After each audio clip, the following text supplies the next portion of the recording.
Bom, boa tarde a todos. Eu vou aproveitar para responder essa questão, então. Quem que está colocando aqui? Deixa eu ver.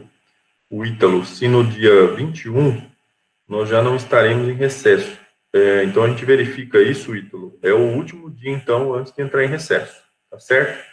Tá? Se o dia 21 já estiver dentro do recesso, a gente verifica qual é a última data antes de iniciar o recesso. Esse vai ser o limite para a entrega da lista. Tá certo?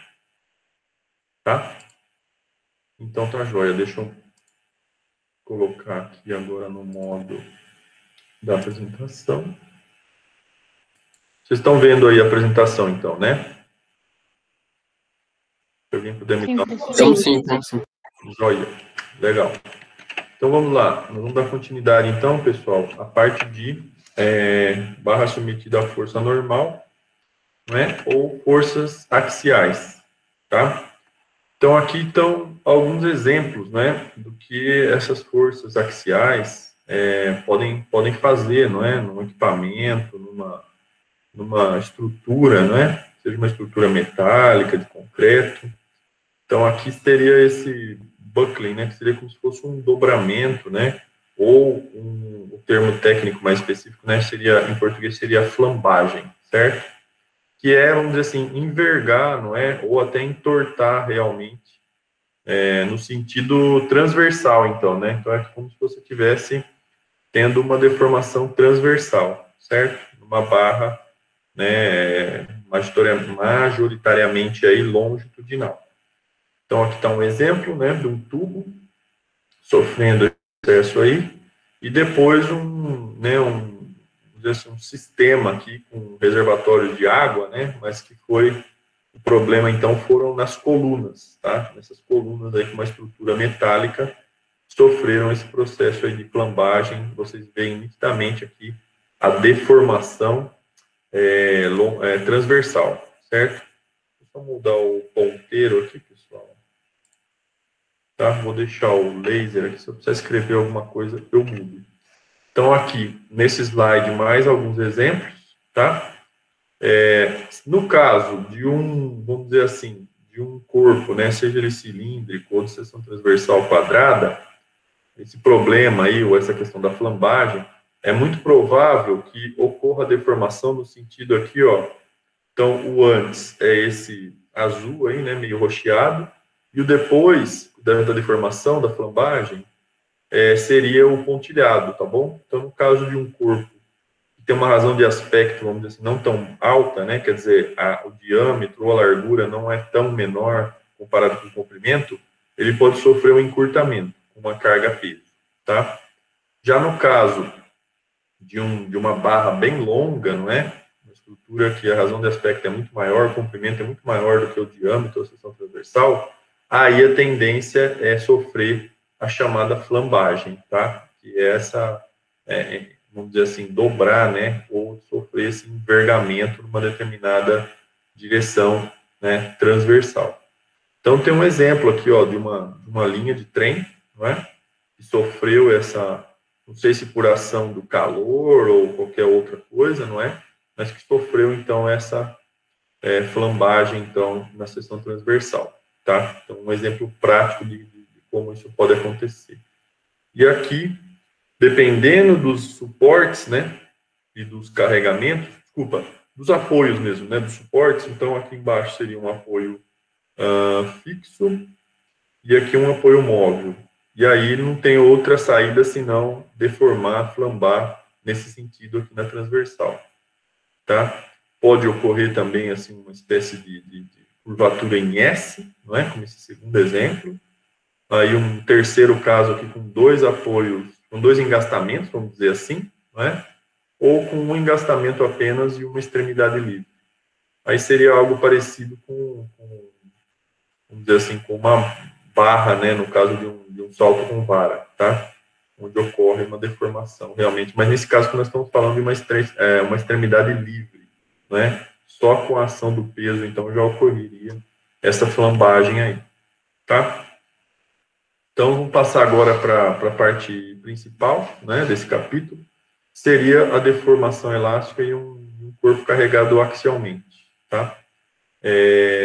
Ou o que a gente chamaria aqui de barra submetida à força normal, Então, imagine que nós temos um corpo aqui, que ele não tem uma seção transversal uniforme, não é? Há uma variação aqui da área da seção transversal, e ele está sofrendo uma tração aqui, pelas cargas P1 e P2, né? Então, é no sentido de esticar aí esse corpo de prova, né? De alongar ele. Então, se o corpo de prova tinha um comprimento inicial L, ele vai, né, estender de um delta aqui, tá? Então, vocês vão ver que horas chama essa deformação adicional de delta. Eu gosto de chamar isso daí de delta L também, tá? Porque se a gente tinha um comprimento inicial L, vai se estender de um delta L, né? Ou de um diferencial, vamos dizer assim, de comprimento, tá? Então, os dois termos aí podem ser utilizados, um delta ou um delta L, tá bom? Então, se a gente for ver isso de maneira diferencial, seria assim que a gente observaria. Se o comprimento total fosse um dx, não é? Da barra, a gente pegando um trecho aqui, lógico, infinitesimal, né? Com o comprimento, nós teríamos uma deformação de D, vamos dizer assim, um D de delta, certo? Para um dx, um D de delta. Ou para um dx, no caso aqui da notação que eu falei para vocês que eu prefiro, a gente teria um delta dx, tá bom? Mas ambas as notações aqui são aceitáveis, certo? Deixa eu ver, parece que tem alguém entrando na sala aí. Eu escutei alguma coisa, algum toquezinho. Deixa eu ver se alguém colocou alguma pergunta. Não, não era isso não, tá?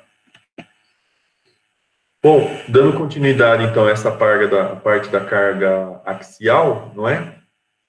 Nós temos que a tensão, como a gente já viu anteriormente, né? A tensão normal, que é Newton por metro quadrado, ou se a gente colocar em unidades de Newton por milímetro quadrado, vai ficar em megapascal, né? Porque Newton por metro quadrado é pascal, Newton por milímetro quadrado vai ser megapascal. Então, é vezes 10 a sexta pascal. É uma força, então, sobre área, não é a tensão. E pela equação da lei de Hooke, não é, que é essa daqui, não é? O sigma, que é a tensão, na região elástica, é dado pelo módulo de elasticidade, é constante de proporcionalidade vezes a deformação, o eta. Então, a gente pode tirar também que o eta seria, né, um delta de deformação, um delta dx, ou esse d delta dividido por dx. Para esse caso aqui, não é infinitesimal. E aí, utilizando as duas equações, a gente substitui, então, aqui na lei de Hooke, a tensão pela equação de cima e a deformação, o eta, pela equação à direita aqui. E aí a gente substitui em função do delta L que a gente quer caracterizar, não é? Ou esse D de delta, certo? Então, vai ficar o quê? Força, né? Ou aqui pressão, prefiro chamar de força, mas tanto faz, vezes um dx, dividido pela área da seção transversal, que pode ser em função de x, se não for constante, não é? Se for constante, é simplesmente a área da seção transversal, vezes o módulo de elasticidade. Então, a gente pode perceber que essa deformação que ocorre na barra aqui, e essa deformação aqui também, que seria o delta, como vai ser a variação dela se a gente fosse graficar isso daí? Vai ser linear, não é? Porque ela depende de x. Então, a gente integrando aqui, não é, ambos os lados, nós vamos ter o delta, ou delta L, não é, que é o deslocamento do ponto, da extremidade da barra, né, em relação a uma outra origem, não é? E na integral, nós chegamos, então, finalmente, que o delta L é força vezes o comprimento, né? Se for ver a deformação total para o comprimento da barra L, esse vai ser o delta L total. E a variação é linear. Significa o quê? Que no ponto do engastamento não vai haver deformação, não é? Porque a barra está engastada. Então, ela vai sair do zero e vai deformando linearmente até chegar no ponto de máximo, que seria esse aqui em função do comprimento da barra. Tá bom? E aí, se a gente for analisar a barra, por exemplo, uma barra que não é constante, né, de seção transversal constante, como esse segundo exemplo aqui abaixo, né, que tem diferentes áreas da seção transversal, para somar, então, as deformações, não é, a gente faz o somatório das deformações parciais. A gente divide em 3 partes aqui, então, 3 cortes, 1, 2 e 3, calcula o delta para cada uma, e a deformação total seria o somatório, então, desses deltas, tá certo? porque nós estaríamos variando a área. Se for para um mesmo material, o módulo de elasticidade, não é, longitudinal não vai variar, vai ser o mesmo para o material, mas a área da seção transversal pode variar nesse segundo caso aqui. Tá legal? Então tá aí, ó, os exemplos, não é? A gente poderia fazer um somatório nesse caso aqui também. Aí a gente vai ter quais parâmetros, não é? As forças que vão ser calculadas para cada trecho, a força normal, e aí nós vamos traçar o diagrama de esforços solicitantes da normal, não é? Então vão ter três regiões, essa daqui relativa à carga P1, não é? E a área 1. No segundo trecho não muda a área, porque é a mesma área da seção transversal, mas mudou a carga P2. E essa carga vai estar reportada lá no gráfico, né, do esforço solicitante da normal. E para essa terceira parte aqui, né, que vai ser um valor diferente, pode ser um valor diferente, pode coincidir o valor dessa daqui com as outras duas, mas aí nós vamos ter uma carga P2 e a área da seção transversal que mudou. Então, para esse somatório, é sempre bom a gente associar a figura original e logo abaixo o diagrama da força normal, para poder ir relembrando qual carga que a gente está tratando e qual área também da seção transversal para poder jogar na fórmula aqui, tá bom? Por isso que eu recomendo que vocês não economizem em refazer o desenho, tá? Dos diagramas, certo? Então, a fórmula geral, como a gente já tinha colocado aqui, pode ser o delta ou pode ser esse delta L, não é? O somatório, então, de P vezes L, né, sobre a área da seção transversal vezes do módulo.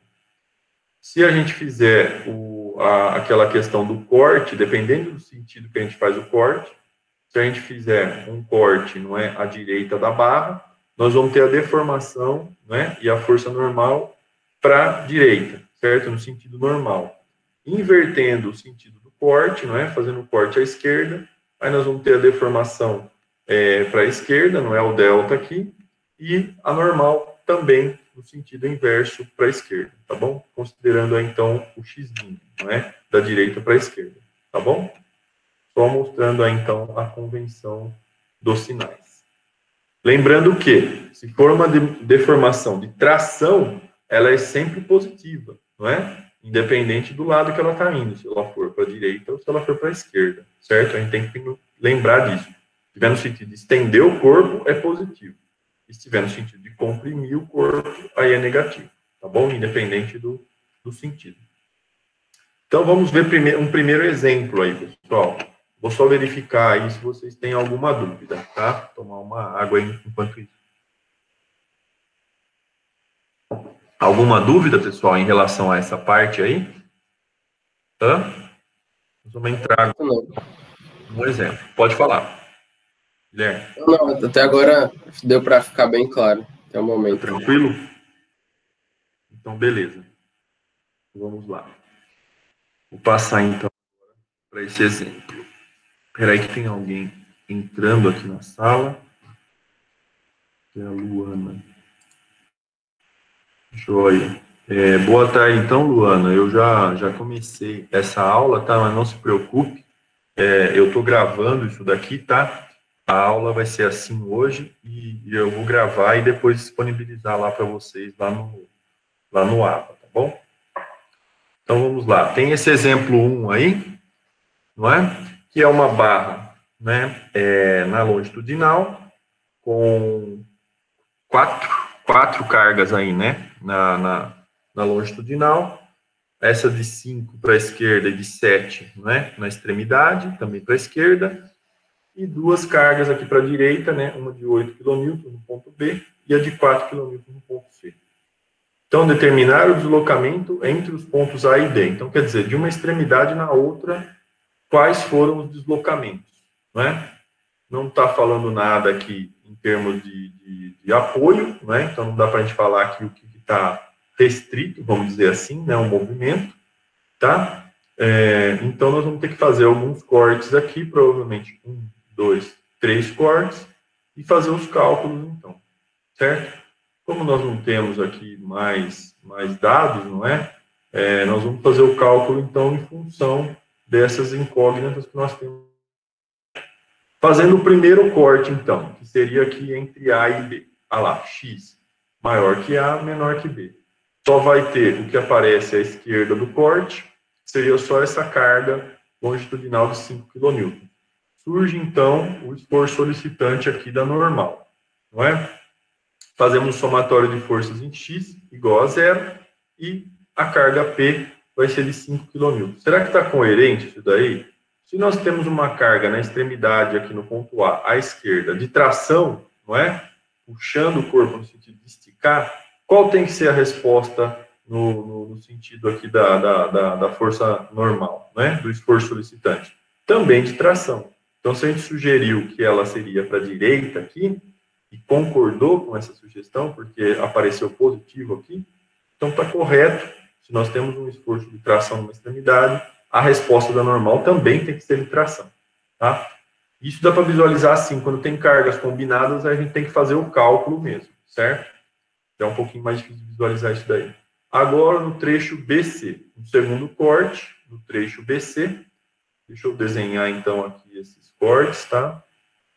Ponteiro, marca texto, deixa eu só mudar agora a cor da tinta, então acho que eu vou deixar em vermelho. Então esse daqui seria o corte 1, tá? Esse daqui seria o corte 2. E aqui o corte 3, tá?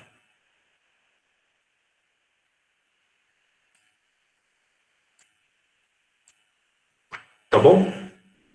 Então esse daqui é o corte 1. E esse daqui é o corte 2, tá? Caso não tenha ficado claro aí para vocês. Então, no segundo corte, que está aqui nessa posição entre B e C, aparece agora tudo à esquerda da barra, as cargas de 5 e de 8. Fazemos o equilíbrio das forças, somatório de forças em X igual a zero. Então, a gente pode adotar, por exemplo, positivo para a direita. Então, vai ficar menos 5, mais 8. E aí, a carga P aqui, não é o esforço solicitante da normal, nesse trecho da barra, vai ser de menos 3 kN. E passamos para o último trecho aqui, né? Que seria o corte 3,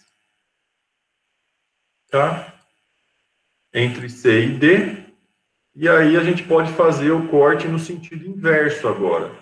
Significa o que, então? Que eu estou utilizando aqui. Estou utilizando aqui, não é? O X', não é? Da esquerda, desculpa, da direita para a esquerda. Então ele começa em 0 aqui e vai caminhando para a esquerda positivamente, tá? Então eu teria, não é, à direita do corte só a carga de 7 kN fazendo compressão. Então, colocando positivo para a direita aqui no somatório de força em X, a gente tira aqui a força normal nesse ponto, ela é de menos 7 kN. Então, se nós temos uma carga só de compressão de 7 kN, a reação anormal, o esforço solicitante vai ser qual? Também de compressão. Então, por isso que a gente sugeriu aqui a carga P para a esquerda, como ela deu negativa, não é? Significa que a gente teria que representar uma carga de 7 kN comprimindo a barra. Então, se nós temos uma carga de 7 kN de compressão, a resposta normal também vai ser de compressão. E agora traçamos aqui o diagrama de esforços solicitantes, né? Esse seria, então, o diagrama de esforços solicitantes, não é? Da normal, nós teríamos no trecho AB uma força positiva de 5 kN, no BC, menos 3 kN, e no trecho CD, menos 7 kN, tá? Então, quer dizer que a barra começa tracionando, depois comprime num trecho e num valor ainda maior, numa intensidade ainda maior no trecho CD. E a deformação total agora, como é que vai ser? Que é o objetivo final do exercício. É o ΔL, então, de AD. Relembrando aqui a barra, vai ser a deformação total, então. Se a barra vai estender no final das contas, no somatório de A até D, se ela vai estender lá no final, né, lá no ponto D, ou se ela vai comprimir no final das contas, considerando o comprimento total da barra, né, que seria L de AB, mais L de BC, mais L de CD. Então, nós calculamos agora pela fórmula do ΔL, o somatório para cada trecho, não é? Então, vai ser o somatório da carga vezes o comprimento parcial, não é? A área da seção transversal e o módulo, valores que não nos foram dados. Então, a gente joga os valores lá, para o trecho AB, 5 kN positivo, para o trecho BC, menos 3, para o trecho CD, menos 7 kN.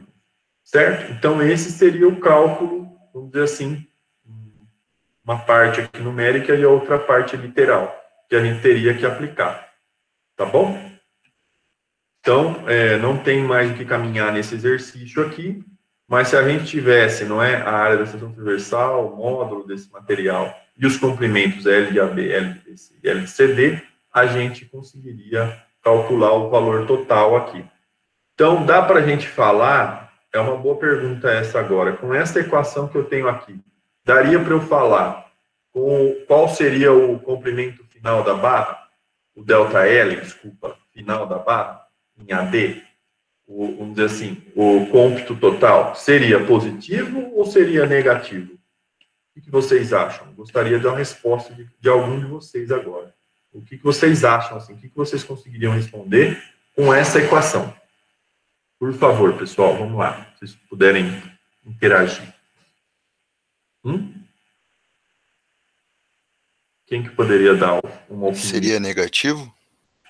Seria negativo, Ítalo? Tem alguma condição para isso, você acha? Então, olhando pela fórmula, os pesos negativos seriam maiores que os positivos. Aí teria que ver o comprimento, mas visualmente eles são por isso que eu te perguntei se depende de alguma coisa. Depende do comprimento, né? Se a gente considerar que o L de AB, por exemplo, é igual ao L de BC, que é igual ao L de CD, vamos supor que eles seriam todos 1. Aí a área e o módulo seriam constantes, não é? E aí o que iria pesar mais? Iria acabar pesando mais a carga. Na verdade, eu acho que daria 0, não é? Ah, não, desculpa, daria, vamos dizer assim, uma resultante de menos 5 kN, né? E aí o comprimento final, o ΔL final, seria negativo, certo? Mas se a gente tiver, vamos supor, um comprimento pequeno aqui, em L de CD, e um comprimento, sei lá, 4, 5 vezes maiores aqui, 4, 5 vezes maior do que LBC e LCD, pode ser que o positivo aqui acabe resultando positivo ΔL, entendeu? Então, no caso dessa fórmula, está indefinido isso daí, depende dos comprimentos, entendeu? Tá certo, Ítalo? Tá certo, sim, professor. Obrigado. Joia? Mas se a gente fosse pensar em valores iguais para LA, AB, L de BC, L de CD, aí sim a resultante seria um encurtamento da barra, tá? Então, iria prevalecer, vamos dizer assim, no somatório total, a compressão, certo? Então, vamos lá. Um outro exemplo agora, tá? Tem essa montagem aqui, que aparece na figura, certo? Deixa eu ver. E aí consiste, então, de um tubo de alumínio, comprimento AB aqui, né, de 400 milímetros. E uma área, a área da seção transversal, que é 400 milímetros quadrados, não é isso? Não, desculpa, pessoal, são duas coisas. A área da seção transversal, 400 milímetros quadrados, AB é 400 milímetros e BC, 600 milímetros, certo? Então, uma barra de aço com diâmetro de 10 milímetros, então lembra, está falando para AB, a área da seção transversal, temos que tomar cuidado, né? 400 milímetros quadrados. Já para o trecho AC, é um diâmetro de 10 milímetros. Não está falando aqui, né? Em um está falando área, no outro está falando diâmetro. Está presa a um colar rígido, né? Que seria esse aqui, bem na interface aqui em A. Se uma carga de tração de 80 kN é aplicada na barra, à direita aqui do ponto C, determine o deslocamento da extremidade C da barra. Então, o que nós vamos ter de diferente aqui? Além das seções transversais, né, de BAB ou BA e AC, nós vamos ter diferentes materiais. É uma barra cilíndrica de alumínio e uma barra de aço. Então, uma barra de ferro ou uma barra de aço, né? Ele está falando, uma barra de aço que é basicamente ferro, tá? Então, o módulo de elasticidade longitudinal do aço, que é 200 gigapascal, que é é, assim, bem fiel ao real mesmo, né? Para um aço, o módulo de elasticidade é em torno de 200 gigapascal, e para uma liga de alumínio, vamos dizer assim, ou alumínio puro, convencional, comercialmente puro, é de 70 gigapascal, tá? Só para vocês terem uma ideia, o módulo de elasticidade do osso humano, né, do osso aí da perna, do braço, é da ordem de 30 gigapascal, tá bom? Então, o alumínio é um pouco maior já do que o do osso, e o aço é quase uma ordem de grandeza maior do que o do osso, tá bom? Então, nós temos que determinar o deslocamento no ponto C da barra, tá? Então, a gente vai ter que a barra está, vamos dizer assim, engastada no ponto A, tá certo? Vamos lá, então, para a resolução. Nós vamos ter uma reação aqui, não é? Para fazer, primeiro de tudo, o cálculo das reações. Então, nós fazemos o somatório individual, não é? Da reação que surge aqui numa extremidade da barra e a carga de 80 kN. Fazendo, então, o equilíbrio de força, o somatório de forças em X, nós vamos tirar aqui essa reação no ponto A, contando só o trecho AC, não é? A reação no ponto A, se é de tração na extremidade C, vai ser de tração também na extremidade A. Então, a reação em A, 80 kN. Certo? Deixa eu verificar aqui. Contando agora que nós temos o trecho agora para esse cinza aqui, seria o trecho AB, ou BA, tá?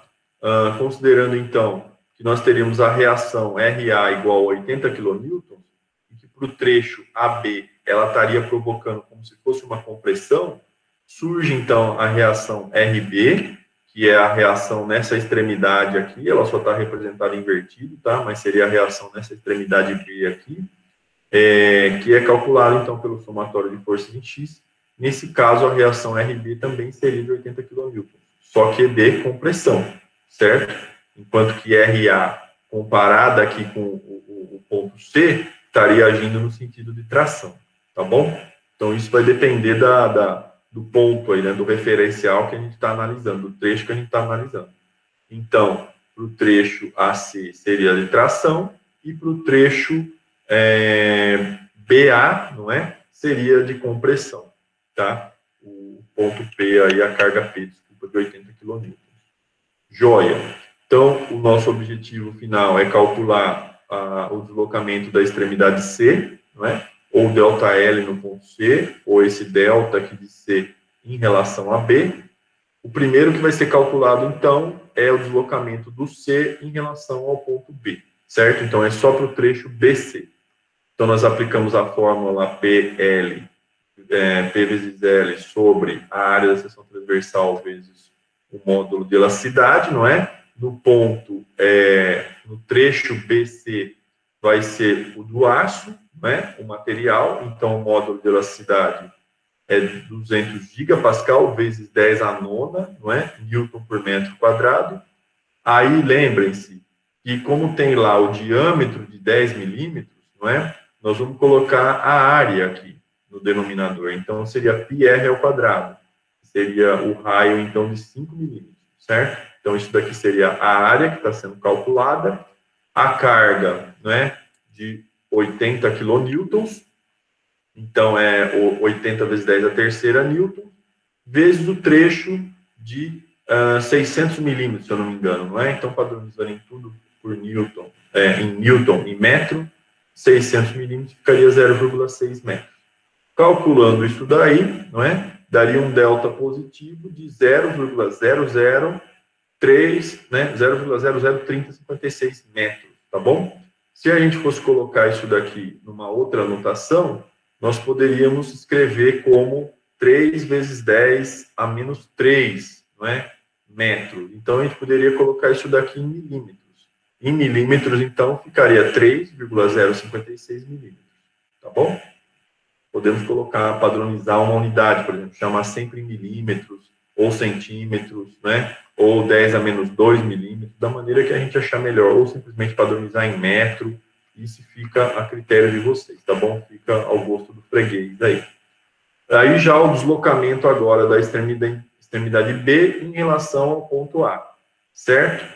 Então, a gente calcula para outro trecho, o que vai mudar? A área da seção transversal, que nesse ponto é 400 mm², e o módulo, que é da barra de alumínio, 70 gigapascal, certo? Então, se a carga naquele trecho era de 80 positivo, aqui é 80 negativo. E a barra tinha um comprimento de 400 milímetros, que vira 0,4 metros.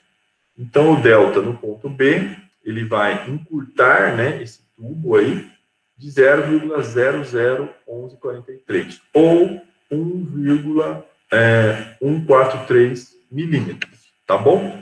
E a resposta final do exercício é o somatório total disso daqui, não é? Porque a gente tem que calcular os deslocamentos finais para o ponto C. Então, a gente faz o somatório total, não é? E aí nós vamos ter que... tem alguma coisa errada nesse cálculo, não tem, não? Tá. Como ambos os deslocamentos estão para a direita... tá bom. Isso, agora eu entendi por que ele considerou os dois positivos aqui e está somando tudo, tá? Então, ele está considerando que o ponto B se deslocou para a direita, nessa, né, com essa análise aqui relativa, e aqui o ponto C também se deslocou para a direita. Então, ele está somando os dois trechos. No final das contas, então, e aproximando, arredondando isso daqui, a gente vai ter um deslocamento total de 4,2 milímetros do ponto C. Quer dizer que a barra toda se estendeu 4,2 milímetros naquela extremidade ali do ponto C. Só para vocês terem uma ideia, então, pessoal, como esses valores são pequenos. Tomando 400 milímetros mais 600 milímetros, vai dar 1 metro, não é? Vai dar 1.000 milímetros. 1 metro para uma barra de 1 metro de comprimento, o deslocamento total foi de 4,2 milímetros. Isso daí é praticamente invisível ao olho nu. Então, a gente calcula essas coisas e a gente sabe que esses deslocamentos, não é? Essas deformações ocorrem, mas elas são praticamente invisíveis ao olho nu, tá bom? É muito difícil da gente perceber isso daí, é praticamente imperceptível, tá bom? Aos olhos da gente. Tá certo?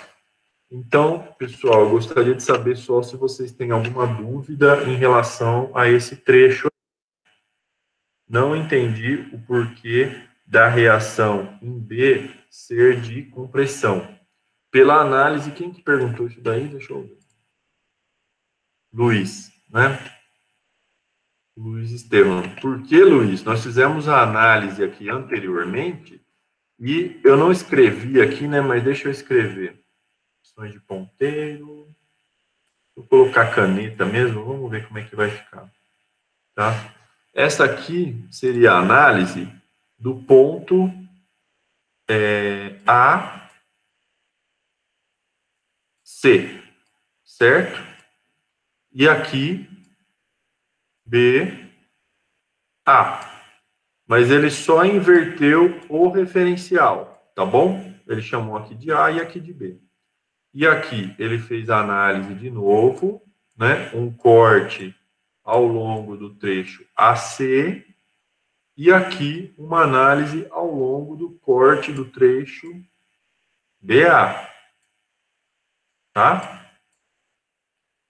E nessa análise que ele fez aqui, está considerando que essa carga P de menos 80 kN vai gerar uma compressão, tá? Mas o sentido que ela vai fazer, não é? Vai acabar sendo, tá? Para a direita. Significa o quê, então? Que o ponto A aqui da barra, o ponto A, ele vai se deslocar, aquele que foi calculado lá, não é? Vai se deslocar aqui para a direita, somando com o ponto C, que também se deslocou para a direita. Entendeu? Então, essa questão de tração e compressão é só uma questão de referência. Mas quando a gente for olhar no cômputo total, vamos dizer assim, no somatório da barra, tá? O importante é que o ponto C acabou se deslocando 4,2 milímetros para a direita. Tá bom? Deu para entender isso daí, Luiz? Legal. Então tá jóia. Então vamos dar continuidade aqui, pessoal. Agora, o exemplo 3, que é a deformação, né? Ainda deformação elástica, né? Só que para uma outra barra agora, para um outro carregamento. Tá? Vamos mudar aqui o ponteiro. Então, agora tem essa viga com uma carga distribuída uniformemente de 400 kN por metro, não é? e ela está postada aqui sobre duas barras, né? Uma em cada extremidade, uma barra de alumínio de um lado e uma barra de aço à direita. E aí elas têm 500 milímetros de comprimento, então a gente pode subentende que essas duas barras aqui são deformáveis, não é? Pela ação dessa carga, então a gente pode entender que elas vão comprimir, e elas têm 40 milímetros de, vamos ver o que ele fala aqui, de diâmetro, certo? De diâmetro externo. Seriam dois postes, então, de materiais diferentes. Então, pelas siglas aqui, seriam materiais comerciais, tá bom, pessoal? É um laço aqui, não é? Isso daqui é uma norma, vamos dizer assim, internacional, um aço ao cromo aí, 40-30, e uma liga de alumínio 60-63, que seria uma liga de alumínio para aplicação aeronáutica. Então, esse caso aí é vamos dizer assim, um caso bem hipotético, tá? Onde a gente teria um aço comercial, desculpa, de um lado, não é? E uma barra de alumínio aeronáutica, tá? Do outro. Eu fiz alguma coisa errada aqui. Agora sim. Então, teria um aço aqui comercial de um lado e uma liga de alumínio aeronáutica do outro, né? Não dá para imaginar uma estrutura assim onde a gente usaria isso, tá? Mas vamos considerar essa situação hipotética. Calcule os deslocamentos, né? Longitudinais, tá? Perdi o ponteiro aqui.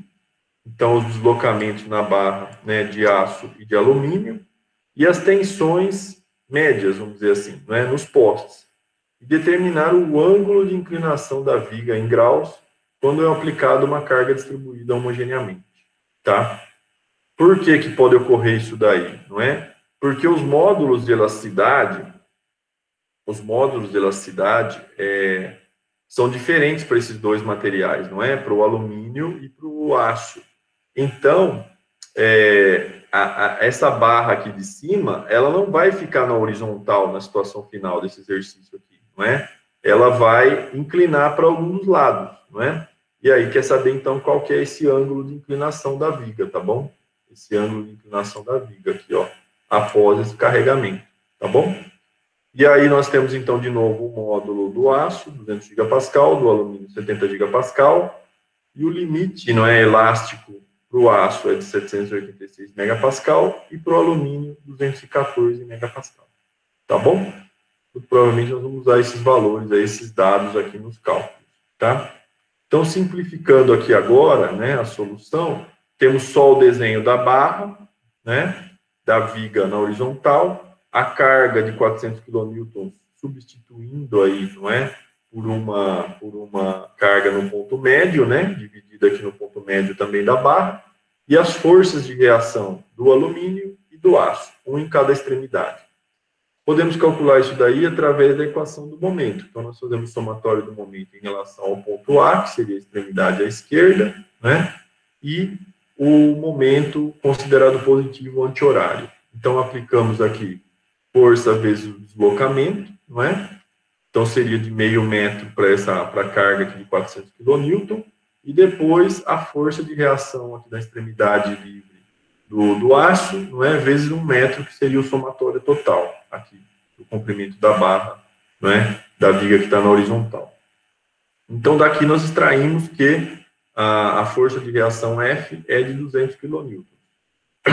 O somatório de forças em Y, agora da cortante, não é?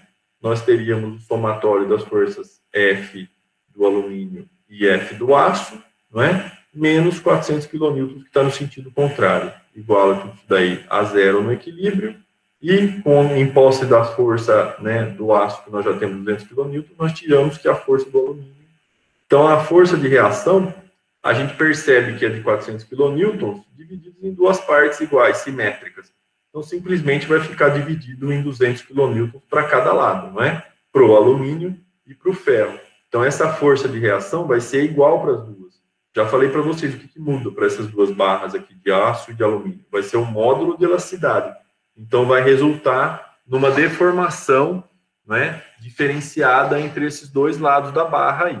Tá bom? Então, aqui está aquela previsão, né, de como era a barra inicial, a situação inicial da barra na horizontal, né? Vai ter uma deformação maior para o alumínio, está prevendo isso aqui já, não é? Porque o alumínio tem um módulo menor, e o ferro tem um módulo de elasticidade maior, vai ter uma deformação menor.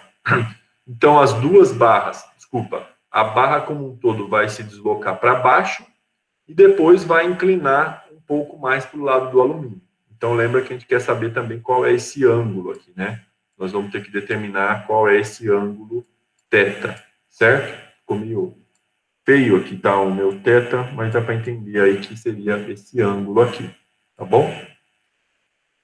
E aí, então, nós temos que a tangente de θ, não é? Seria a deformação do alumínio menos a deformação do aço, dividido pelo comprimento total da barra aqui, não é? Nesse triângulo, seria o comprimento total, então, de 1 metro. E se a gente quiser dar o resultado final já em milímetros, né? A gente pode colocar o comprimento total da barra, né? De 1000 milímetros. Continuando, então. Nós aplicamos a equação de ΔL é igual a força vezes o comprimento dividido pela área vezes o módulo, não é? Então, para o alumínio, os parâmetros aqui vão ser todos iguais, a única coisa que vai mudar é o módulo. Para o alumínio é de 70 gigapascal e para o aço é de 200 gigapascal, não é? Foi colocado, então, que, deixa eu voltar lá que eu me perdi agora, mas a barra tem 40 milímetros, né, de diâmetro, as duas barras, por isso que aqui está sendo aplicado, então, 20 milímetros, não é, para calcular a área, que seria πr ao quadrado. Então, o raio seria de 20 milímetros. Fazendo os cálculos, então, totais, a barra de alumínio, como era esperado, já que o módulo é menor do denominador, ela vai ter uma compressão maior, de 1,14 milímetros, e a barra de aço, 0,4 milímetros, certo? Aplicando, então, as duas deformações lá na fórmula da tangente, para deformações muito pequenas, né, a gente pode igualar o ângulo, não é, à tangente, e aí a gente vai ter, então... Ah, não, desculpa, pessoal, ele está simplesmente calculando o ângulo aqui, né, cuja tangente seria essa igualdade. Então, é a deformação total aqui, não é, que vai ser de 0,74 milímetros, subtraindo a do alumínio com a do ferro, dividido por 1000 milímetros. E o ângulo no qual, não é, a tangente dá esse valor seria um ângulo de 0,04 graus. Então, eu falo para vocês, como essas deformações são todas muito pequenas, não é? Uma barra de meio metro, não é, de comprimento, teve deformações, não é, de 1 milímetro de um lado e 0,4 milímetros do outro. Então, é uma inclinação dessa barra aí que, na verdade, vai ser muito pequena. E a gente pode colocar essa inclinação em miliradianos, desculpa, ou em ângulo.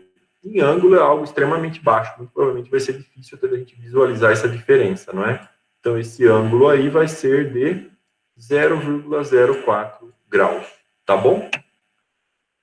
E tinha que calcular também as tensões, não é? Se vocês se recordam, eles queriam que calculasse nesse enunciado a tensão para as barras de alumínio e para a barra de aço, certo?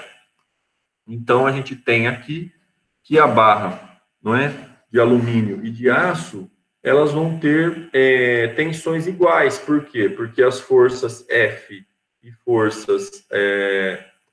força do alumínio e a força do aço, aquelas forças de reação, deram iguais, não é? 200 kN. E aí, a fórmula da tensão é força sobre área. Como não está entrando módulo aqui, entra só a força e a área, então as tensões vão ser iguais, não é? Então, vai ser de menos 159 megapascal de compressão para ambas as barras, certo?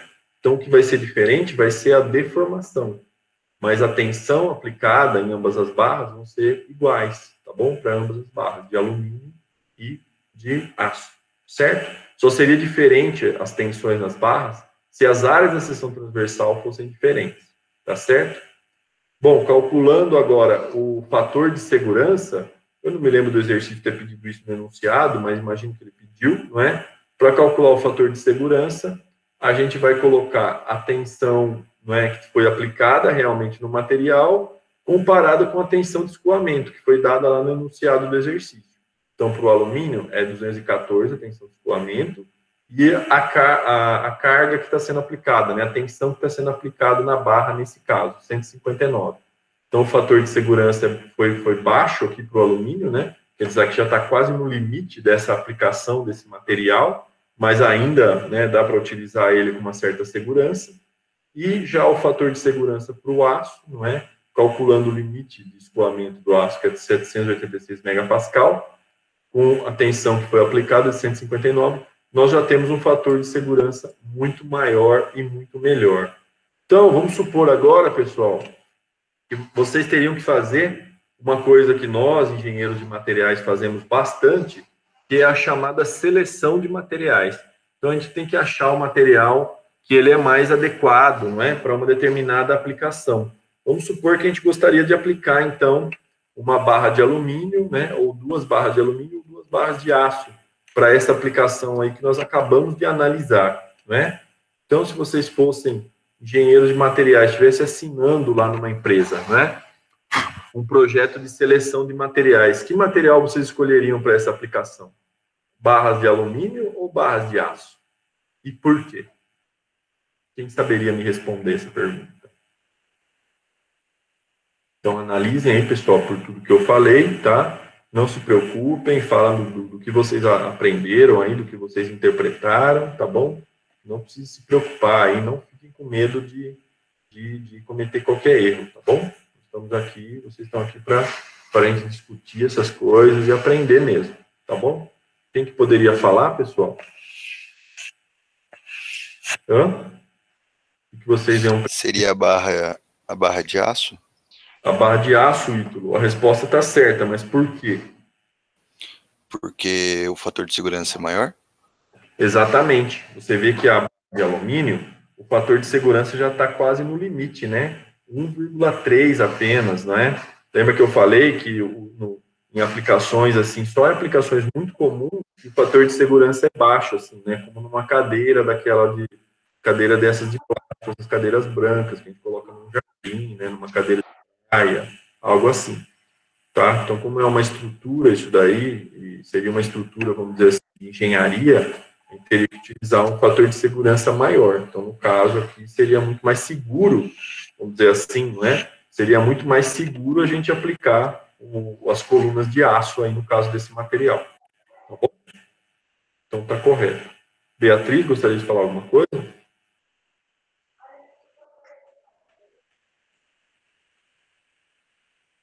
Beatriz, só perguntei porque o seu microfone parece que está aberto aí, tá, Beatriz? Se você quiser falar alguma coisa, pode ficar à vontade, tá? Desculpa. Tá bom. Sem problemas, tá?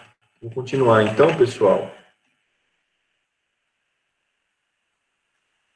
Uma última parte, então, que eu tenho para falar aqui, tá? Para vocês, relativa a esse tema ainda, né? Que é barra submetida à força normal, seriam as chamadas tensões térmicas, não é? A gente pode provocar deformação numa barra, não é? Fazendo uma força de tração, no sentido de esticar essa barra, ou uma força de compressão, no sentido de comprimir essa barra e diminuir o comprimento dela, tá?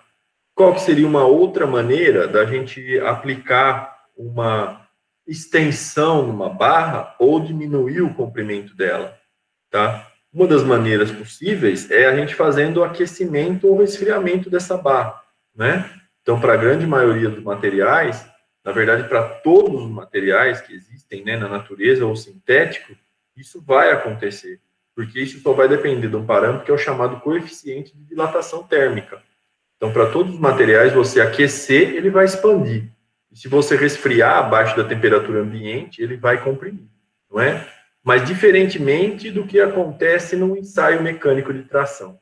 Porque quando a gente tem uma barra, né? Vamos supor uma barra cilíndrica aqui, a caneta, se eu estendo ela, vocês lembram que tem o coeficiente de Poisson. Então, lembra que eu fiz aquela conta lá, não é? Se a barra tem, vamos supor que a caneta tem aqui 10 centímetros, né? E eu fiz uma extensão de 10%, ela foi para 11 centímetros, ela esticou na longitudinal e vai diminuir a área da seção transversal. E lembra que é de mais ou menos 1/3 isso daí, né? Devido ao coeficiente de Poisson. Então, se deformou 10% positivamente na longitudinal, vai diminuir a área da seção transversal em 3%. Já para uma dilatação, né, ou compressão térmica, como que vai funcionar? Vai ter essa questão do coeficiente de Poisson? O que vocês acham? O que vocês poderiam me dizer? Como que vai funcionar as deformações na longitudinal e na transversal nesse caso? Quem saberia me dizer, pessoal? Hã? Nenhuma ideia? Exatamente igual ao ensaio de tração e de compressão? Ou vai ocorrer diferente? Hã? Nenhum chute?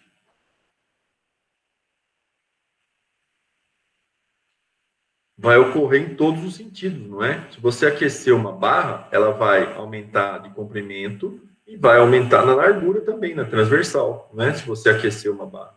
E se você comprimir, não é? Ela vai diminuir na longitudinal e na transversal. Então temos que lembrar disso daí. Quando a gente faz o ensaio mecânico, a gente mantém basicamente o volume do corpo, não é? E quando a gente faz uma tensão térmica, uma dilatação ou compressão térmica, você está mudando na dilatação térmica, está aumentando o corpo como um todo, não é? Então ele está aumentando de tamanho e de volume e está diminuindo a densidade, não é? Porque está variando com o tempo, vamos dizer assim, essas propriedades, não é? Está variando, desculpa, conforme a temperatura, essas propriedades, tá? Variaria com o tempo se a gente colocasse uma taxa de aquecimento, né? Algo que envolvesse tempo também. Mas está variando com a temperatura. Então, se for dilatação, vai aumentar em ambas as dimensões. E se for compressão térmica, né, diminuindo a temperatura, vai diminuir também em todas as direções, todos os sentidos. Tá bom? Entenderam isso daí? Então, a deformação, como é que a gente vai calcular essa deformação térmica? Ela é o alfa, não é? Que é aqui o coeficiente de dilatação térmica, certo? Coeficiente de dilatação térmica, né, linear, está escrito errado aqui, né, lineal. E aí o ΔT seria a variação de temperatura, vamos supor, da temperatura ambiente até quanto? Até 100 graus, 500 graus, 1000 graus, dependendo da aplicação, então nós vamos ter esse coeficiente de dilatação. Desculpa, essa deformação devido ao coeficiente de dilatação térmica e a variação de temperatura, tá? Jogando isso daí, então, na fórmula que nós temos do ΔL, não é? Ou esse delta térmico, era, não é? Força vezes o L, o comprimento, dividido pela área, vezes o módulo. Isso para um ensaio de tração. Já aqui na dilatação térmica, ou nas tensões térmicas, essa deformação vai se dar, não é? Em função da deformação vezes o comprimento. Então, esse delta aqui térmico vai ser alfa, que é o coeficiente de dilatação térmica, a variação de temperatura e o comprimento da barra. Certo? Então, aqui está explicando mais ou menos o que é o parâmetro, né? O alfa, que é o coeficiente de dilatação térmica. ΔT, como eu já falei, é a variação de temperatura. O comprimento é o L. E o ΔT é a alteração dimensional, não é? O ΔL que vai acontecer nessa barra. Bom, tem aqui um exemplo, então, se uma barra estiver engastada, não é? Em uma extremidade, vamos supor que essa barra está engastada aqui em uma extremidade, não é? E temos uma outra extremidade livre. E o comprimento dessa barra é L. E aí a gente provoca um aquecimento nessa barra, né? O que vai acontecer? Só resta, então, a extremidade livre, não é? Se expandir e essa barra aumentar o seu comprimento. Aí a gente pode calcular, então, esse ΔT, não é? E esse ΔT, então, seria essa fórmula que já foi apresentada no slide anterior. Tá bom? Então, só está mostrando aí, vamos dizer assim, a demonstração dessa fórmula, tá? Mas aí a fórmula final seria essa que a gente já mostrou anteriormente aí no slide anterior. Tá bom? Então, aqui está um exemplo, né, ó, de dilatação térmica, não é? Numa união, aqui, vamos dizer assim, numa emenda, não é? Numa dessas pontes, como que seria em detalhe uma emenda? Para considerar ou para acomodar, não é? As dilatações térmicas que podem ter no concreto, no asfalto, nos materiais envolvidos aqui nessa construção dessa ponte, teria essa região de união aqui, e vocês reparam que ela tem uma folga, não é? Então, caso faça um pouco mais de calor do que o normal, não é? Esses trechos aqui vão acabar se estendendo, não é? E preenchendo essas folgas que tem aqui nessa junta, vamos dizer assim, tá bom? Então, essa é uma junta aqui que já prevê essas possíveis dilatações aqui de cada um dos lados aqui dessas partes aqui da ponte, tá bom? Então, esse é um sistema interessante para acomodar essas dilatações que fatalmente vão ocorrer, não é? A gente tem que prever que essas dilatações vão ocorrer, não é? Já que os cálculos aí demonstram isso, certo? Então, vamos resolver um exemplo aqui agora, que seria esse exemplo 4, tá? Nós temos uma barra de aço, de uma outra classe de aço aqui agora, né? Esse aço A36, mostrado aqui na figura, né? E ela está com um movimento restrito, só encaixada aqui, então, entre esses dois suportes A e B, tá? E uma temperatura aqui de 60 Fahrenheit, certo?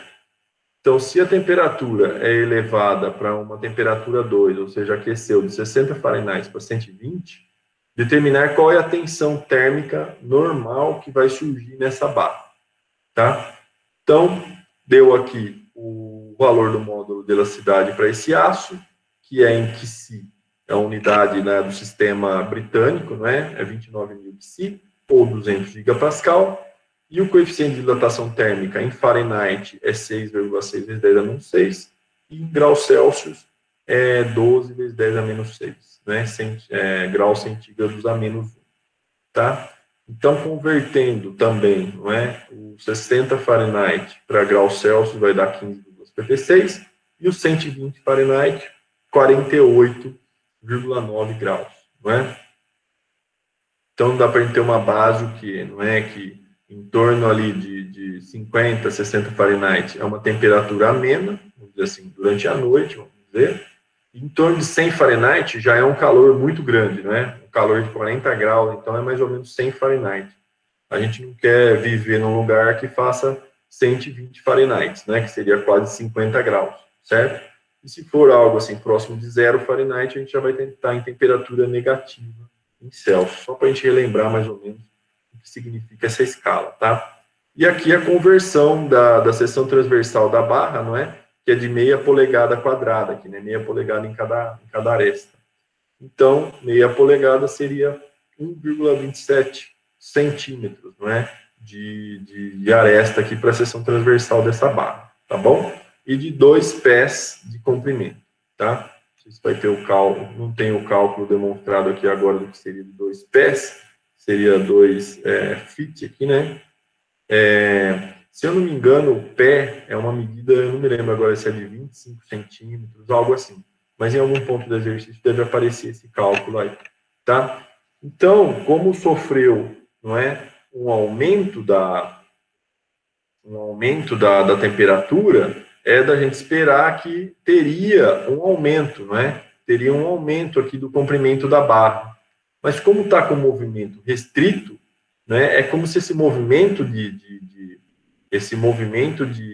aumentar o comprimento da barra tivesse restrito também, certo? O que vai acabar provocando como se fosse uma compressão, como se a barra estendesse por esse delta aqui térmico e, não é, a restrição das forças é que acabasse trazendo a barra para a sua dimensão original, ou seja, ela não vai se mover, não é? A barra não vai se deformar porque ela está com restrição em ambas as partes, em ambos os engastamentos, tá?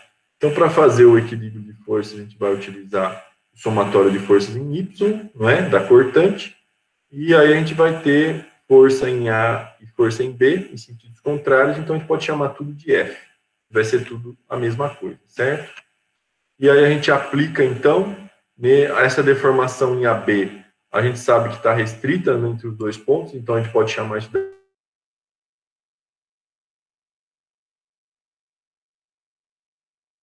não é da força F, que é aí, certo? De restrição, vamos dizer assim, não é? Então, a gente sabe que o somatório total é de 0, não vai ter uma extensão nem compressão da barra, mas a gente pode comparar essas duas forças. O delta térmico, não é? Seria esse daqui, e o delta, não é? Da força aplicada, não é? A força normal. Então, a gente iguala essas duas equações, e daqui a gente pode tirar aqui a força F resultante, não é? A gente está calculando essa força F aqui, ela vai ser de 2,87, deve ser que se isso daqui, né? Eu acho que foi escrito errado aqui, tá? E aí, convertendo, então, não é? Já tem todas as conversões aqui do sistema internacional. Desculpa, não vai converter ainda para sistema. Desculpa, isso daqui é do sistema britânico. Depois eu estava querendo saber se ia ter a conversão para o sistema internacional. Ele pede para a gente calcular a tensão na barra, e aqui a gente só calculou a força normal. Então, tensão, o que é? Força sobre área. Então, a gente calcula aqui o 2,87, não é? Sobre a área da seção transversal. E aí nós vamos ter, então, uma tensão final aplicada na barra, não é? De 11,5 psi, certo? E aí, se a gente quiser fazer agora a conversão para o Sistema Internacional de Unidades, não é? O chamado SI, aí a gente converte tudo para graus Celsius, né? E depois Newton por metro quadrado. Então, fazendo de novo os cálculos aqui, né? Aplicando aqui todos os valores agora no Sistema Internacional de Unidades, o módulo de velocidade em gigapascal, nós vamos ter que a força final, né, é de 12,9 kN, tá? E aí, a tensão calculada depois, força sobre área, com a área agora da seção transversal dada em metro quadrado, vai ser de praticamente, né, de aproximadamente 80 megapascal. Então, essa é a tensão que vai surgir, a tensão média, né, que vai surgir internamente dentro da barra, porque ela está com uma restrição de deformação. A gente sabe que essa deformação aconteceria, mas como está com restrição de movimento a barra, vai acabar gerando essa tensão aí, tá? Mesmo que a barra acabe não se deformando visualmente ou pelos cálculos, certo? Um outro exemplo aqui agora de tensões térmicas, tá? Vou só colocar, pessoal, se vocês querem fazer alguma pergunta em relação a esse exemplo aí que foi dado.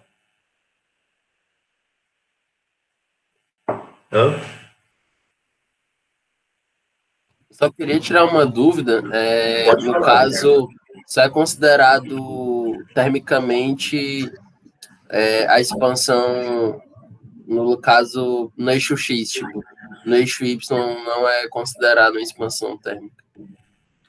Então, nesse caso aqui não foi considerado, tá? Mas como na expansão térmica, na dilatação térmica, ele deforma em todas vamos dizer assim, os eixos, né? Ele não pôde se estender na longitudinal, mas fatalmente teria alguma expansão sim na transversal. É que o exercício acabou não pedindo para calcular, tá? Obrigado. É isso que estava perguntando, Guilherme? Era isso mesmo. Tá legal. Se tivesse pedido para calcular, aí seria possível calcular talvez a expansão, né? O aumento na seção transversal que teve dessa barra aí. Seria possível calcular, sim. Tá bom? Joia. Vamos para esse outro exemplo agora. Então, agora é um tubo feito do mesmo aço, né, do exemplo anterior, esse aço A36, que tem um módulo de velocidade de 200 gigapascal, né? E o coeficiente de dilatação térmica aqui, né, que é dado tanto em Fahrenheit quanto em graus Celsius.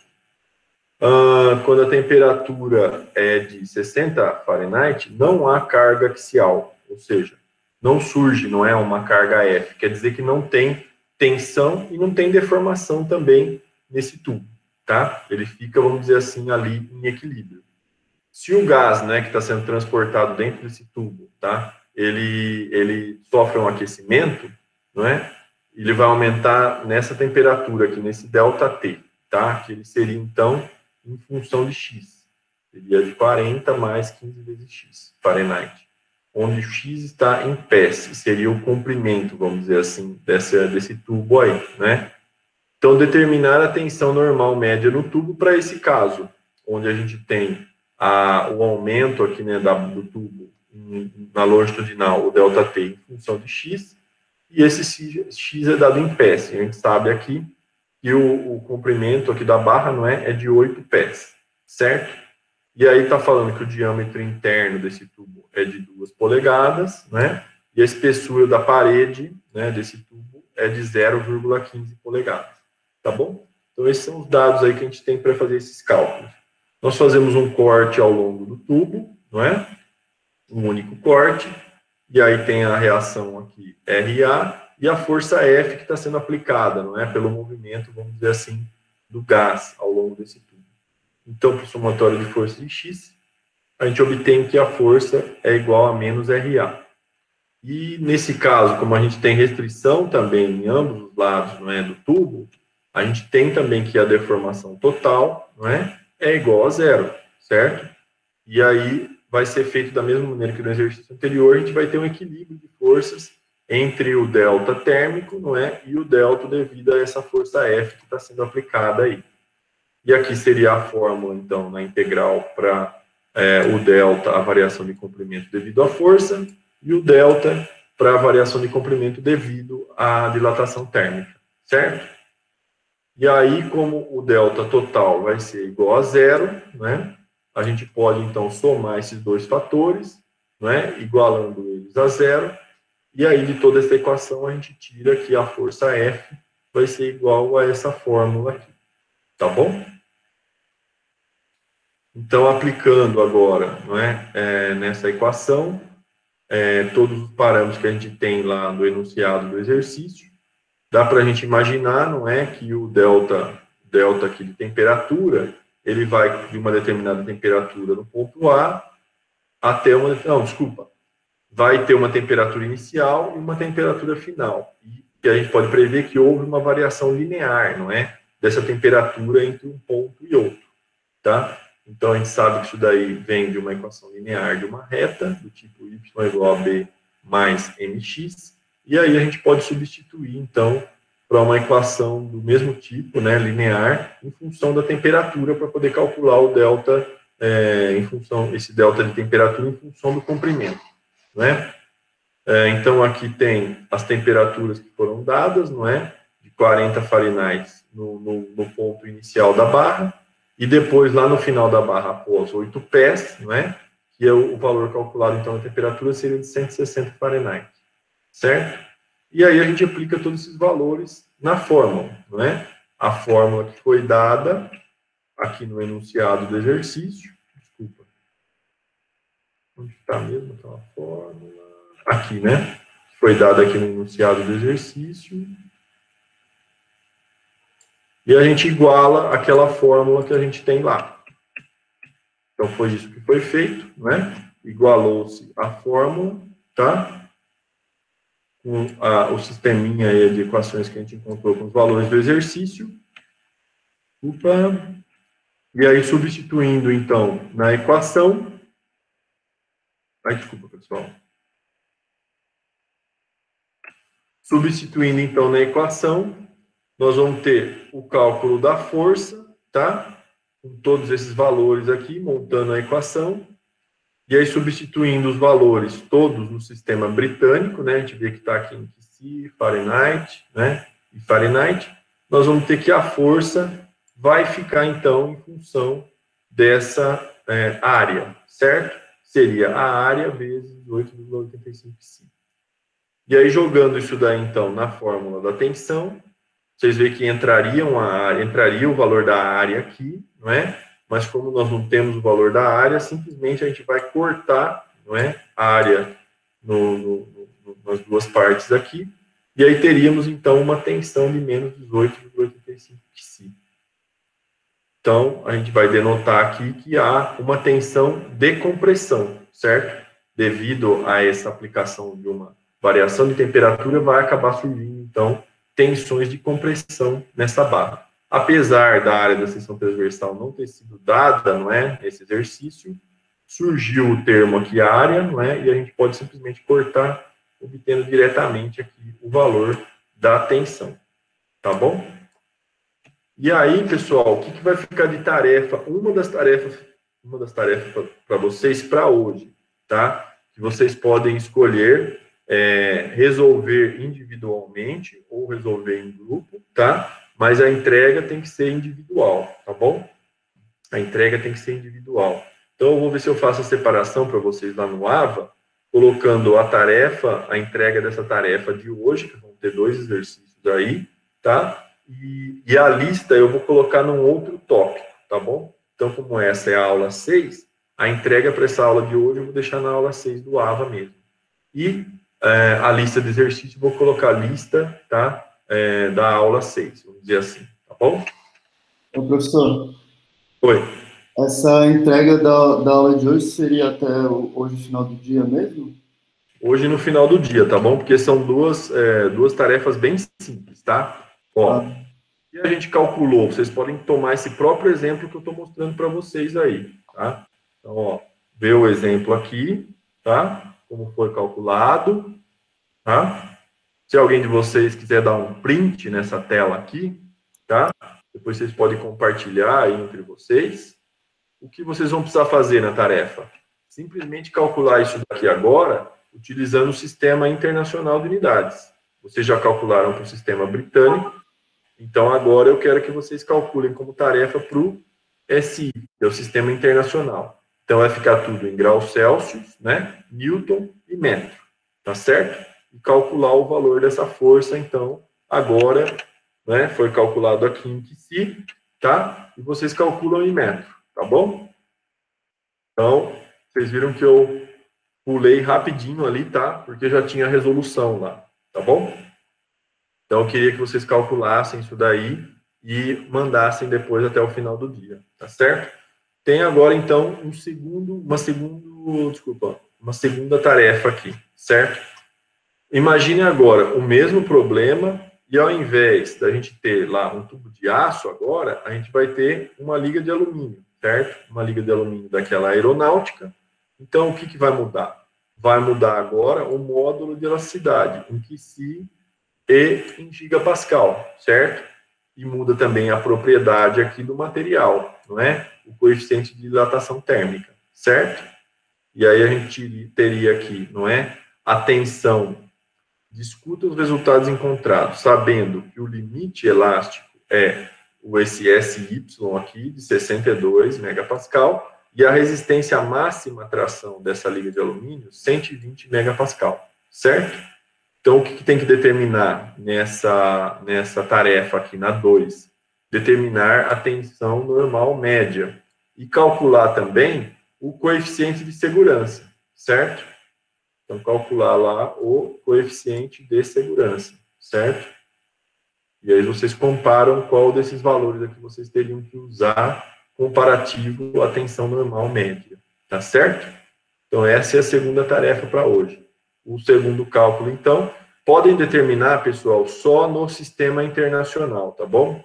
Só determinar, então, no final, a tensão média em megapascal e o coeficiente de segurança, certo? Não precisa calcular em Fahrenheit, essas coisas aí, tá bom? Então, passei rapidinho aqui. Vamos passar para um outro exemplo agora, tá? Esse último exemplo, eu acho que é um dos últimos exemplos agora para a aula de hoje. Eu acabei esquecendo, né, pessoal, podia ter dado uma pausa aí na gravação, mas agora nós estamos chegando praticamente no final, de ter dado uma pausa na gravação para ficar duas partes, né? Mas eu acabei esquecendo, então vamos deixar uma coisa só mesmo, tá bom? Depois eu disponibilizo para vocês lá no AVA. Agora nós vamos colocar um exemplo aí de uma carga axial, que ela vai ser chamada de estaticamente indeterminado. O que significa uma barra estaticamente indeterminada? Ela tem uma carga P aqui, longitudinal, né, axial, que foi aplicada aqui ao longo da barra, né, essa carga P de 20 kN, né, e a barra, ela é engastada nas duas extremidades, em A e B. Então, se a gente tivesse que classificar essa barra aí, né, se ela é hipostática, isostática ou hiperestática, como que vocês classificariam essa barra? Hein? Hiperestático, professor? Hiperestática, Beatriz? Acho que se dividir em dois, nos dois lados que está apoiado e engastado, então tem relações de equilíbrio. Tem razão. E quantas reações nós teríamos, então, nessa barra? Se a gente fosse olhar para as reações que surgem devido ao engastamento fixo. Quantas reações? 2 de cada lado. Então, mas aí, lembra que quando a gente viu lá apoio móvel, né? Apoio móvel surge uma reação, só na vertical. Apoio fixo surgem duas reações, uma na vertical e uma na horizontal, não é? E o engastamento fixo surgem 3 reações, não é? Na horizontal, na vertical e no momento em relação ao eixo Z. Então, falar de engastamento fixo, são 3 reações, não é? Uhum. Então, são 3 reações de cada lado aí, 6 reações. Para quantas equações de equilíbrio que a gente tem, não é? Para poder calcular as reações. Sempre vai ter reações, somatório de força em X, somatório de força em X, somatório de força em Y, e somatório do momento em relação a um determinado ponto, ao ponto A, por exemplo, certo? Então, se a gente tem 6 reações para 3 equações, é muito maior o número de reações comparado com o número de equações que a gente tem. Então, é uma barra hiperestática, tá bom? É isso que quer dizer, então, um caso estaticamente indeterminado, tá bom? Como a gente está tratando aqui só da força normal, então nós vamos ter 2 incógnitas aqui, que seria uma reação anormal A e uma reação anormal em B, tá bom? Mas, na verdade, tem uma condição para isso, não é? Essa barra, ela está fixa no ponto A, certo? Antes de ser carregada, quer dizer, vamos imaginar que não tem esse carregamento P aqui de 20 kN. Há uma folga de 0,2 milímetros, tá? Entre a parede e a extremidade da barra. Então, entre os pontos B e B', há uma pequena folga aqui, de 0,2 milímetros. Quer dizer, é algo assim, isso daí, 0,2 milímetros, é 200 microns, né? Então, é algo extremamente pequeno, não dá nem para a gente ver direito, tá? E aí, é aplicada essa carga P, que faz aqui os pontos C e B, né, se estenderem para a direita. A gente não sabe exatamente quanto, né? Então, determine as reações nos pontos A e B'. Se a barra é submetida a essa carga axial aqui, P, não é, de 20 kN, então, é de se supor que com esse carregamento, o ponto B vai se estender aqui mais do que 0,2, igual ou maior a 0,2 milímetros, vai ser a extensão, e a barra vai tocar aqui, então, no ponto BB'. E aí ela vai se tornar hiperestática. Então, a princípio, ela não é hiperestática, ela é isostática, não é? Mas depois do carregamento, ela vai acabar atingindo esse ponto e vai virar hiperestática. Despreze aqui, né, o tamanho do colar em C, tá bom? Então, despreze essa estrutura aqui em C. E tome, não é, essa barra de aço com módulo de elasticidade de 200 gigapascal. Então, é isso que ocorre, pessoal, quando a gente tem uma barra hiperestática. A gente precisa de uma condição de contorno, porque a gente vai ter mais reações e incógnitas do que equações para resolver. Então, qual que é a condição de contorno que a gente tem? Depois que o ponto B encostar lá em B', não é? A barra vai estar restrita em ambos os lados. Quer dizer que a deformação total dela vai ser 0, não é? Então, a deformação de A até B total, ela é 0. Certo? Ela começa em 0 no ponto A, termina em 0 no ponto B. Mas ela vai ter uma deformação ao longo da barra, né? Que até um certo ponto ela vai estender e no trecho seguinte ela vai diminuir tudo de volta, chegando a 0 de novo na extremidade, certo? Então a gente pode somar, não é? O somatório total é igual a 0, mas a gente vai ter uma deformação no trecho AC e outra no trecho CB, tá bom? Entenderam isso daí, pessoal? Então, a gente pode igualar esses dois termos aí, não é? O delta de AC mais o delta de CB, não é? O somatório deles tem que ser igual a 0, que é a deformação total dessa barra, que está engastada nas duas extremidades. Substituindo as equações, né, do deslocamento longitudinal, não é? Do delta L, não é? Nós substituímos, então, os valores para cada trecho, né? E a área da seção transversal e o módulo no denominador aqui. Certo? E aí nós vamos ter já, então, incógnitas, né? Para poder calcular, não é? Para poder tirar uma equação a mais daqui, além das equações do somatório de forças em X, em Y e momento em relação ao eixo Z. Só que como nós estamos tratando aqui de barra submetida à força normal, nós vamos tratar só do somatório de forças em X. Tudo bem? Então, tá aí. Da equação que a gente tirou lá, então, da condição de contorno, a gente pode tirar aqui o delta de AC é igual a menos o delta de CB, né? Então, a gente pode substituir esses termos lá na equação. E daí a gente tira aqui a força em A seria essa daqui, não é? E a força em B seria essa, tá bom? Então, substituindo, não é, que o delta de AC é menos delta de CB, nós podemos substituir nessa equação aqui, não é, que a força em B, então, vai ficar em função também de delta de AC. Tá certo? E aí, reproduzindo agora, né, a situação aqui da barra de novo, com as duas reações FA e FB, então a gente pode fazer um corte aqui ao longo da barra, né, e entender também que devido a essa carga aqui de 20 kN para a direita, num determinado trecho da barra a gente vai ter tração, e no outro determinado trecho da barra a gente vai ter compressão, certo? Então, aqui dos somatórios de forças em X, a gente pode tirar que, não é, a força B aqui em função da força A, não é? Porque a gente tem as duas incógnitas. Então, a gente não consegue calcular direto aqui alguma dessas forças, tá bom? Mas, pelas equações lá, não é, de compatibilidade, que a gente já calculou, vamos dizer assim, pela situação inicial, né, vamos dizer assim, antes do carregamento, a gente ainda tem aquela folga lá, não é? Que era de 0,2 milímetros. Então, a resultante total, nesse caso aqui, ainda não é igual a zero. Primeiro, a barra precisa se deformar, pelo menos esse 0,2 milímetros, para depois ela se tornar hiperestática, tá? Então, nesse cálculo inicial, a gente iguala as deformações aí, delta de AC e delta de AB, ou desculpa, delta de AC mais delta de CB, a esse 0,2 milímetros, tá bom? E aí, também da equação anterior aqui, que a gente já tem FB em função de FA, a gente substitui tudo nessa equação aqui, certo? E aí, daí a gente pode tirar...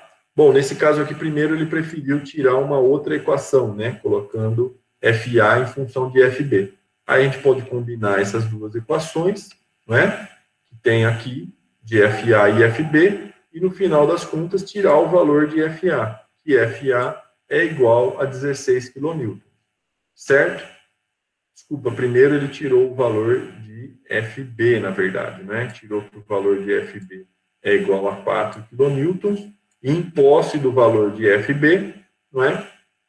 Feitas as devidas substituições aqui, em posse do valor de FB, ele jogou numa daquelas equações e tirou que o valor de FA é de 16 kN. Tá certo? Então, agora, depois da situação inicial, não é, que era essa daqui, deformação de 0,2 milímetros, a barra toca lá na extremidade, certo? Ela toca lá na extremidade. Se a gente fosse calcular qual foi a deformação total que a barra teve, não é? Após encostar lá, desculpa, só com os carregamentos que a gente já calculou lá, que resultam em forças FB de 4 kN e força FA de 16 kN, agora a gente pode calcular qual seria virtualmente, vamos dizer assim, o deslocamento total, não é? Qual que seria esse deslocamento total aqui, ΔP, tá? Então a gente substitui na fórmula lá, que seria, não é, os valores que estão colocados aqui, da fórmula lá, não é, que é a força vezes o comprimento total da barra, a área da seção transversal vezes o módulo. Daí a gente obtém, então, que esse deslocamento ΔP, ele é de 0,51 praticamente milímetros, não é? 0,51. Então, ele é mais do que suficiente para que a barra encoste lá naquela extremidade. Porque lembra que o espaço, né, o gap, era de 0,2 milímetros. Se a barra se deformou 0,51, então ela teve, né, extensão suficiente para tocar do outro lado lá, tá? Então, virtualmente, ela deformaria 0,51 milímetros. Mas lembra que o espaço deixado lá é só de 0,2. Então, a barra vai acabar deformando 0,2, certo? E daí a gente pode aplicar, então, nessa equação aqui, em função da deformação, não é, no ponto B, tá? Que a gente sabe que ela é restrita, então a gente aplica o valor de 0,2 milímetros nessa equação aqui do ΔB e calcula, não é, a força FB, então, que surge agora de reação, certo? Vai surgir uma força de reação, então, devido a essa restrição, não é, de deformação. E essa força, então, FB, calculada, certo? Vai ser de 4 kN. Foi calculada lá, né, como 4.048,7 newtons. E a gente aproxima isso daí, então, a 4 kN. Tá bom? E agora, com a nova equação de equilíbrio, onde teriam as forças FA e FB, a gente já pode extrair a força FA, não é? Porque a gente já tem calculado agora o valor da força FB, que é esse daqui, certo? E aí daí a gente tira, então, que a força FA, para a situação agora já, né, hiperestática, é também de 16 kN, tá? Um caminho alternativo para resolver esse exercício, eu acho que eu acabei colocando alguma coisa errada aqui, pessoal. Vocês me desculpem, mas eu acabei não colocando aqui, tá? O que seria um caminho alternativo, tá bom? Para resolver esse exercício, tá? Teria um caminho alternativo aqui. Ou, na verdade, vocês me desculpem, tá bom? Vocês me desculpem. Porque aqui a gente já calculou, não é? Pelo vamos dizer assim, pelo hiperestático, a gente já conseguiu calcular os valores de FA e FB, certo? FA e FB. Esse 1.2 que está aparecendo aqui, eu esqueci de avisar para vocês, mas essa resolução aqui, 1.2, já é uma segunda análise que nos permite calcular por um caminho alternativo, tá bom? Então, na verdade, o 1 lá só é a primeira maneira de resolver esse exercício, e o 2 aqui, o 1.2, seria o caminho alternativo, tá? Então, eu acabei não me atentando para esse fato, mas calculando por esse caminho alternativo, a gente chega em valores praticamente iguais, tá bom? Que aproximados já chegam naqueles valores de FB 4 kN e FA 16 kN, tá bom? Então, realmente, aqui seria o final dessa parte aí da gravação que eu queria mostrar para vocês, tá certo? Vocês têm alguma dúvida nessa parte aqui, pessoal? Senão, eu já vou encerrando aqui a gravação, tá? Tem alguma dúvida, pessoal?